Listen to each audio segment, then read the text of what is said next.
Hey, what is up? Welcome to this episode of the Entrepreneur to Entrepreneur podcast. As always, I'm your host, Brian Lofrumento, and I know I'm excited about every episode, but I'm particularly excited for this episode because I very selfishly know that I'm going to learn a ton from today's guest, because everything that I found about him and his business is that this is someone who's at the cutting edge, not only of marketing, not only of business growth, not only of AI, but importantly, how to make all of these real world business things work together to really fuel all of our growth. So let me introduce you to today's guest. His name is Mike Ali. Mike is the founder of On Path Marketing, which is an AI automation agency that builds AI-powered solutions to businesses to help them save time and get more clients. How's that for being results focused? On Path Marketing started as a local marketing agency focused on getting leads for small businesses, but over time it evolved into building AI voice agents for restaurants to handle bookings and for businesses looking to automate their cold calling. The agency also develops advanced outreach systems that help companies send thousands of personalized emails per day.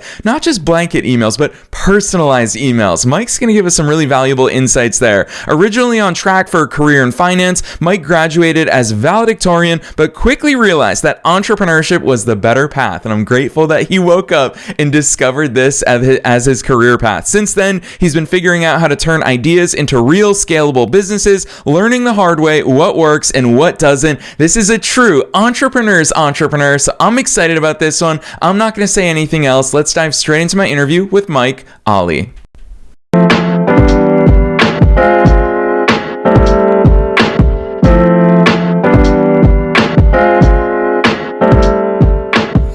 All right, Mike, I am so very excited that you're here with us today. First things first, welcome to the show. Thank you for having me. Heck yes. I'm excited also to get your backstory because I'm so intrigued. So many brilliant minds like yours are at the forefront of what's going to be the future. We can't ignore it. So I want to hear that backstory of how you got into all this stuff. So who's Mike? How did you start doing it all? Yeah, absolutely. And first of all, thank you again for inviting me. I mean, it's a genuine honor and privilege to be invited to a podcast with over 1,000 episodes. It speaks a lot to your perseverance and determination as an entrepreneur. So I very much respect that. Now, as for me, I mean, I'm not supposed to be here right now. As you said, I graduated as a valedictorian and with a degree in finance. I was supposed to be somewhere in New York, working at a corporate job in investment banking. And that was the path. Graduate college, go find a job, career, that's it.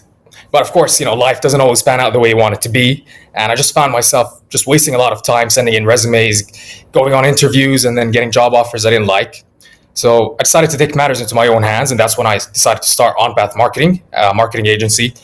And I was doing that for a little bit over a year before I transitioned into AI. And the reason I chose marketing agencies is because it actually required zero capital to start. You just needed the domain and start sending out cold emails. I promised business owners to get them more clients through getting them more leads. And slowly but surely I transitioned into AI, and right now I'm selling AI voice agents, mainly AI cold calling agents that can call 5,000 leads in a single day using your cloned voice. And doubling down on that, I've hired already 2 people on my team. What started as a small business, I started it in my bedroom with my laptop, and now I have 2 people working with me. So it's been going great, and happy to explore this further with you. Yeah, I love that overview, Mike, especially because we love growth stories here on this podcast. Obviously, it's inspiring for all the listeners to hear that because I love your transparency in calling out the fact that, yeah, you started, didn't require resources. And that's how I very much felt when I was 19 and I started my first business. I certainly didn't have resources, Mike. And that to me is one of the most beautiful things about this new frontier is AI is the great equalizer. You and I can do things that enterprise level companies had full on teams to do. You and I are not lawyers by trade, but now we have legal counsel that we can bounce ideas off of with AI. So talk to us about your view on that AI landscape. Obviously, a lot of people are playing with it, experimenting with it, finding use cases for it, but you very quickly recognized, hey, this is a genuine need in the marketplace. Let's leverage AI for business growth. What do your eyes turn to? Where do you think we are in terms of where AI is today and where we're going and how important it is for our businesses? Yeah, absolutely. I mean, you can do pretty much everything with AI. You can build websites in less than 24 hours, having zero website coding experience. And that's what I started doing, actually. So you can use AI for anything, ChatGPT as your personal lawyer. And as for businesses, I mean, if you don't use AI, it's not that you'll be missing out. It's just, you're just going to be left behind a bit. And So AI right now, we're focusing on AI cold calling agents, which uses your clone natural voice to do cold calls on your behalf. And the thing with that is when you're doing cold calls, they're just 1-2 minute long calls. So it doesn't require much intelligence anyway. So AI is perfect for that. And there's little resistance when it comes to calling an AI cold caller, or buying an AI cold caller for your business, because you can call 5,000 leads a day. So in a working month, in a working month, you can easily call 150,000 leads. And even if you don't have 150,000 leads, you can call all the leads you have in one day and easily scale with that. So it's really a no-brainer right now to get into AI and to develop AI solutions for businesses. And the AI cold calling agent is just one example. Other businesses require to automate their email campaigns, as you said in the intro. And if you require an app, previously you required a full team to build you that app, and now you can do it literally in less than 24 hours with zero coding experience, which is what I do. I also offer app building services, and it's just really great. You can do absolutely anything with AI, and you just need to always be up to date on the latest developments, because it's changing every single day. Yeah, Mike, there's two things that I immediately want to jump into with regards to AI cold calling, because I know that's going to perk a lot of listeners' ears up. And the first thing is, obviously, so many people avoid cold calling, not because they don't believe that it's a valid form of marketing, but because they don't want to face the constant rejection. And I think it's so brilliant that with AI handling the cold calling portion, we don't have to face that rejection. And in fact, I would imagine, I'd love for you to take us behind the scenes, I would imagine you get back a treasure trove of data. So that's the first thing I want to hear from you about, is the nature of AI cold calling. And then the second thing that I really want to wrap in, because it has to do with the first, is a lot of people will think, who wants to hear from a cold caller, let alone who wants to hear from an AI cold caller? Like, it can't possibly be personalized to that level, which is of course one of the strengths of AI. So talk to us about that. Paint that picture of what cold calling via AI actually looks like. Well, actually right now, AI cold calling sounds extremely and utterly natural. And that is the key unique selling proposition of it. Because we've always had robocalls and Siri and all these robotic sounded AI, but right now it actually sounds natural, and there's even an option to clone your own voice. So if you're on the call for 2-3 minutes with a prospect, they're not going to realize it's AI. And in fact, the only thing that could make them realize it's AI is not the sound. It's actually sometimes the AI messes up and asks the same question twice. But that becomes a prompting issue. So you need to be an expert in prompt engineering and to tweak the agent and refine it and stress test it as much as possible. But absolutely, I mean, there are a lot of businesses right now who cold call leads, and not just real estate companies or insurance companies. A lot of businesses, unconventional niches, still require cold calling. And so when they hear our offer about an AI cold calling agent and they hear the sample, I send them a voice sample, and they just can't resist it. It sounds so natural. And that's actually why I jumped into this field, because when I first heard an AI voice agent in action, I couldn't believe myself. And I'm not really someone to be impressed by tech stuff, but when I heard that, I was genuinely impressed. And so, yeah, as you said about the data, I mean, we get a lot of data. I experienced about hundreds of thousands of cold calls right now, and pickup rates vary, but less than 0.5% of the calls drop off because they realize it's an AI. It's that efficient. And it also increases your booking rate drastically because the AI never stops following up. And that's a very important part of it. The AI will not settle for a not picked up. The AI needs a yes or a no. Or if it gets blocked, that's a third option. But it needs an answer. So if you keep calling them, of course, in a reasonable time frame, you're going to get higher answers, response rate, more bookings, and then eventually more clients and more money in. Yeah, I love that, especially because you really get me thinking as a consumer how much cold calling matters. For example, I recently had a smart thermostat installed at my place, and Mike, I was brave enough to think that I could do it myself. I'm an avid student of YouTube University. I quickly realized there's no way I can install this smart thermostat myself, and so I just clicked the number in the app that says click here to get a professional installer. Within 3 seconds, a professional installer had called me, had scheduled an appointment, and someone was at my house 2 hours later. Now, was that AI? Quite frankly, I don't know. I tend to believe, because of the speed of execution, that it probably was. I remember 3 days later, another AC company had called me and they said, "Hey, can we help you out with that?" And I said, "No, it's already been solved." Like, speed matters. Money moves fast in the marketplace. Talk to us about some of those considerations, because a lot of people, you called out earlier in our conversation, these are quick 1 or 2 minute calls. That's all I was on the phone for. And they booked me a service technician to come out to my place. What's the nature of these calls? What can AI do on these calls? What are those tasks that it can handle? Can it close a sale? What's the full context of what it can do? Yeah, absolutely. I mean, these AI cold callers, they're built for quick cold calls to book meetings with prospects and integrate them with their calendar. But the AI can actually do anything. Yeah. So if you have a sales script and whatever your use case may be, if you want to call prospects to call them about pest inspection or loft installations or whatever, the AI will follow the script and it will intelligently consider objections that it could face and handle. And that's where it comes in. It can actually follow any sales script in the world. Now, it's meant to be just for cold calls, but absolutely it can be used for closing. I've actually once used it for closing one client. And the reason I did that was because I really couldn't take the time to call the prospect myself. So I built an AI agent specifically to call that lead. And I actually ended up closing him. Now, I wouldn't recommend to do that often because closers require a lot of personal touch. But this AI cold caller is really just to leave the sales reps with a lot of more time to focus on closing instead of just following and chasing up leads that may not convert. So it really takes a lot of time off their hands and makes the business operations more efficient. But yeah, absolutely. I mean, I personally use my AI cold caller to cold call my leads to pitch them the AI cold caller. So it's sort of like an inception type of thing. And really the sky's the limit when it comes to prompt engineering and when smarter LLMs come out and the AI becomes smarter in terms of answering questions and sounding more human. But yeah, sky's the limit. Sounds extremely natural. And there's very little objections when it comes down to it.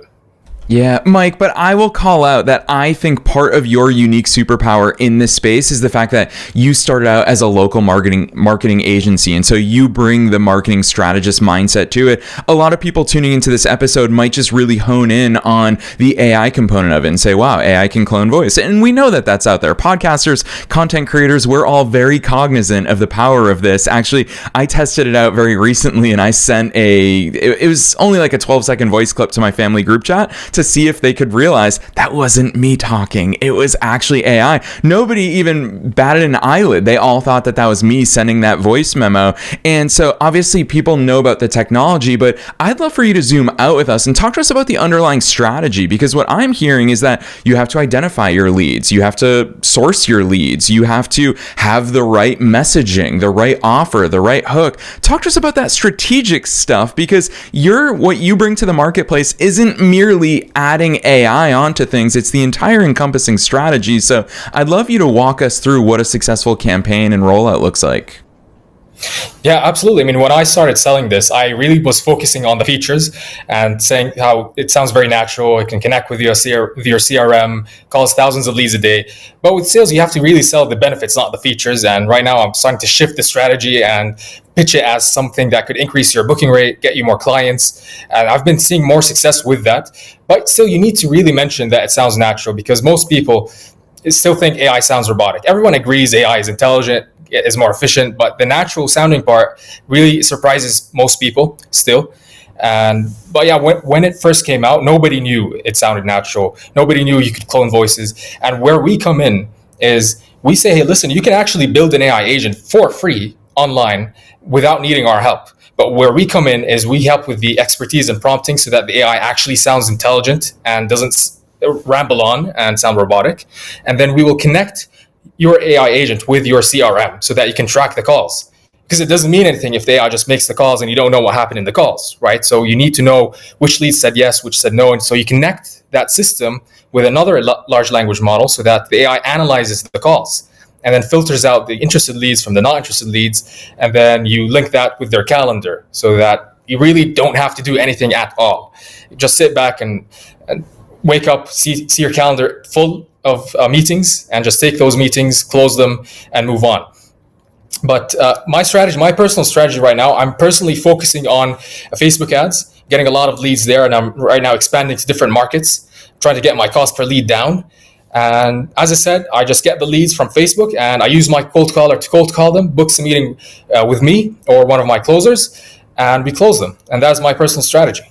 Yeah, I love that. Actually, hearing that it's part of one bigger marketing mix. You talk about Facebook ads as sourcing those. I really want to call that out because that's different. Too many people, when they think about cold calling or cold email, they just think about buying these spammy promotional marketing lists, but you're finding a targeted audience and you're using your AI cold caller to fill your schedule up. What do those scripts look like? Because it actually sounds like all the things that we would convince ourselves how difficult it is and how complex it is. It sounds like you make it really simple and you say, no, here's how we use it to reach out, and in the span of 2 or 3 minutes, schedule a call. What do those scripts look like to get there so efficiently?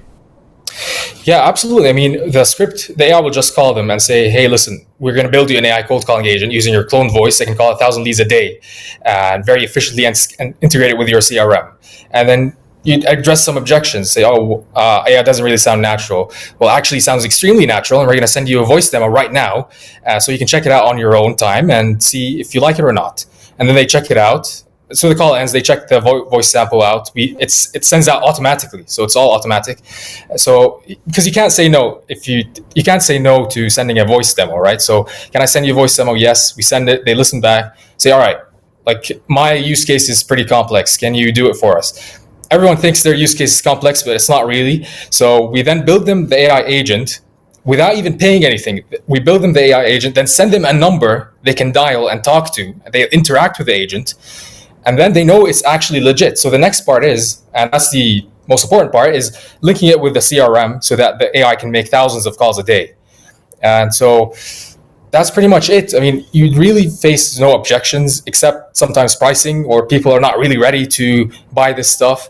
But when someone is actually interested or actually committed, there's nothing to object to because it sounds natural, integrates with your CRM. It's pretty cheap. I mean, it costs 67 cents per call to make. So, and you have nothing to lose with that.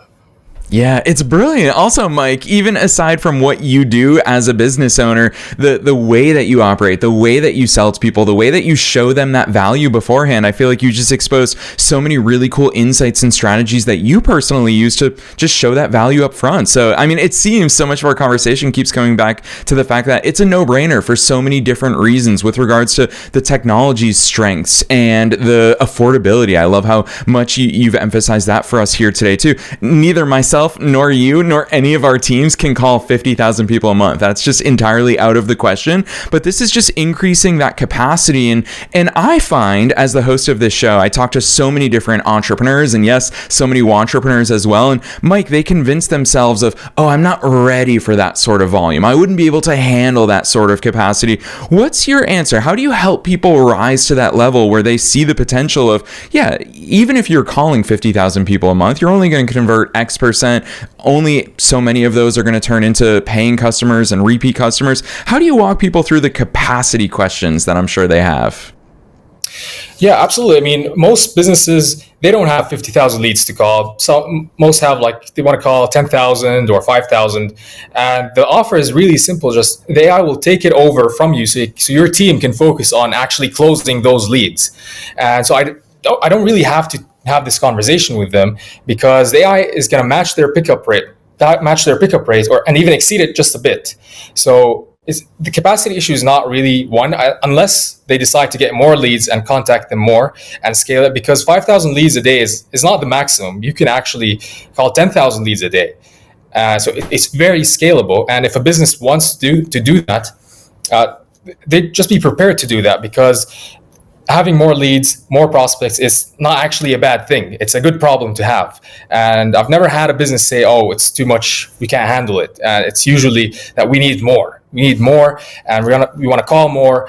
And I've had businesses, they have 5,000 leads, and they spent 12 months calling them because they're not really committed to cold calling. So they call them every now and then, a few people here and there, and then in 2 days, they call them completely, and they close a lot more clients than they ever thought possible in a span of 2 days. So they didn't complain, and I wouldn't. I was hopeful that they wouldn't complain, because I can't help them if they have too many clients. I mean, that's sort of my goal. It's to get them as many clients as possible. Yeah, it's great to hear you call it out as a good problem to have, and I absolutely echo that. For all of us listeners, these are the types of good problems to have. You'd rather be on that side of the fence than the too few customers side of the fence. So, Mike, it's really cool that that's part of what you take joy in bringing to your clients, because that's a much easier problem to figure out than someone sitting there saying, gosh, I don't have any revenue. I don't have any clients to serve. It's always better to be on that other side. So huge kudos to you. I want to switch gears a little bit because I also want to talk about the fact that it's not all you do. We talked about at the top of today's episode about advanced outreach systems and sending those personalized emails, that there are so many different touch points. Cold calling is not the only type of solution. And a lot of people, again, will go back to, as consumers, we've experienced a lot of spam emails that land in our inbox because none of them are personalized. I, as a podcast host, I get them every single day of my life. I'm sure all of us do. Talk to us about that personalization component, because I feel like this is really the first time in history when we've been able to personalize at scale thanks to AI. What does that look like in your world? Yeah, completely. I mean, it's actually incredible that you can send more volume and personalize it. It's actually insane how it can be done. But the way it's done is, so you get a list of emails that you're going to want to contact, and you then use AI to buy different domains so that you don't land in spam, because you can't send 2,000 emails using one domain. So you're going to use AI to do AI bots, like to prevent AI from to prevent the emails from landing in spam. That requires a lot of AI power, and then we integrate with it a no bounce feature, so that emails have to only be sent to verified emails, because spam is one thing and bouncing emails is another thing. So what we promise is 2,000 emails every single day, no spam and no bounces. Okay, and with the way we personalize it is we use ChatGPT, Reconnect It, or XAI, or Perplexity. We connect those to the emails, and like we have icebreakers. We have the AI actually research the company it's outreaching to. So it researches it, writes a small icebreaker line, personalizes the email, sends it out. And you can easily scale like 2,000 emails a day. You can get so many leads with that. And, most people don't go for 2,000 emails a day because finding the emails is actually quite difficult for businesses. So most, they have 500, 1,000 emails, whether they want to send every day. And that actually really helps. The response rate actually skyrockets once you include that personalization element. But you need to be careful, because AI personalization doesn't always sound natural unless you know how to actually prompt the AI model. So here again, prompt engineering is very important. You need to make sure the AI doesn't give generic compliments. It actually needs to be personalized. Yeah, so well said. Talk to us a little bit more about prompt engineering, because I find that way too many people just are asking AI, large language models, ChatGPT, the exact same questions, where they're saying, give me 30 days of social media content about child development in the educational world. I don't know, just like something completely generic and bland. Is it additional context that you're giving that's really separating it? Is it the prompts themselves? Is it the structure? I'd love some of those insights. Of course, not revealing your secret sauce, but I'm sure that there are ways that you're going about this, that you're getting better outputs based on the strength of your inputs. Yeah, absolutely. I mean, the key is to give it as much context as possible, give it as many examples as possible, and don't stop with one example, like this is an example, or don't stop at 2 examples. Write 20 different examples the way you want the personalization to be. And then with the context and with the first few lines, and then the AI does its job, the personalization and the icebreaker come out to be absolutely and utterly perfect. So it's actually really about giving the AI as much examples as possible and giving it instructions. So with AI voice agents, just really hone down, like, do not say this word after you get asked this question. You have to get very specific, and that's where the expertise of having experienced so many cold calls is, that when the AI would mess up sometimes or ask the same question when it's not appropriate. So you need a lot of experience with AI output so that you can input it better. Yeah, it makes total sense. Mike, I want to zoom out and ask this question to you as someone who's been in the marketing space for a while, especially local marketing. A lot of people are going to get really excited. Again, technology is kind of that shiny new object, especially when it comes to AI, but how's all this stuff fit in with everything that you've done up to this point in your career? How alive or dead is local marketing still with regards to, we've all had to work on SEO for decades. We've all had to work on our Google business profiles. Are those things still relevant, or can we ignore those, or would we ignore them at our peril? Yeah, absolutely. They're absolutely still relevant. And the reason that I switched businesses is because I just really saw the appeal and how easy it is to sell AI products because the offer really sells itself. Whereas with marketing agencies, they're really a dime a dozen nowadays, and you need to really provide a lot of guarantees to stand out. And that's where my results-based mentality comes from. And with my AI business, I had to offer a lot of guarantees in marketing so that companies would consider me. And it's things like I'll give you more clients in 30 days, or you don't pay me anything until I do, or things like I'll lower your cost per lead, or you don't pay me anything. So things like that. And it's also vague to measure results, and you get them leads but not clients. Did you really do a good job or not? You don't know. It's vague, right? But with AI, so it's more objective. You build a software, you send it, boom, that's it, done. But absolutely, SEO, marketing tactics, they will never go away. I mean, they'll be here for decades to come, just be used differently. Marketing evolves, but the core concepts remain. And there can never be something as oversaturated. I think saturation is just an example of, or an indication that something actually works. So marketing agencies absolutely work. I just found the appeal in AI more because I was genuinely impressed by the voice agents and thought that would be a better fit for me to sell. And yeah, I mean, SEO, I mean, you still need SEO. I still rely on SEO to put my website on the top page. And I still require my marketing knowledge to get my Facebook ads to perform well. So it all ties into each other. Yeah.